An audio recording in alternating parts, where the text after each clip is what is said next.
ஆழ்வார்களால் மங்களாசாசனம் செய்யப்பட்ட 108 திவ்ய தேசங்களில் ஒன்றான அருள்மிகு திருவண்ண பெருமாள் திருக்கோயில் சென்னை பல்லாவரத்திலிருந்து 6 கிலோமீட்டர் தூரத்தில் உள்ள திருநீர்மலையில் அமைந்துள்ளது.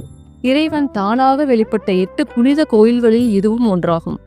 200 அடி உயரமுள்ள இந்த மலையின் அடிவாரத்தில் பெருமாளின் ஒரு சன்னதியும் மலை மேல் 3 சன்னதிகளும் இருக்கின்றன.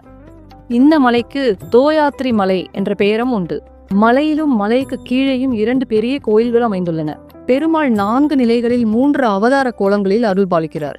திருநிறையூரிலே நின்ற கோலமாகவும், திருவாளிலே சிங்க உருவில் அமர்ந்த திருக்கோலமாகவும், திருக்குடந்தையிலே அரங்கநாத பெருமாள் பள்ளி கொண்ட திருக்கோலத்திலும், திருக்கோவலூரில் உலகளந்த பெருமாள் நடந்த கோலத்திலும் காட்சியளிப்பதை இங்கே ஒரே இடத்தில் காணலாம்.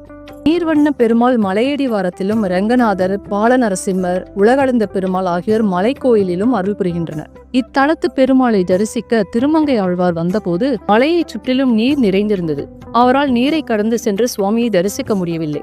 ஆனாலும் அவர் காத்திருந்து சுவாமியை தரிசித்து விட்டுதான் செல்வதென முடிவெடுத்து எதிரேயுள்ள மற்றொரு மலையில் தங்கினார். நாட்கள் நகர்ந்ததை தவிர நீர் வடிந்த பாடில்லை.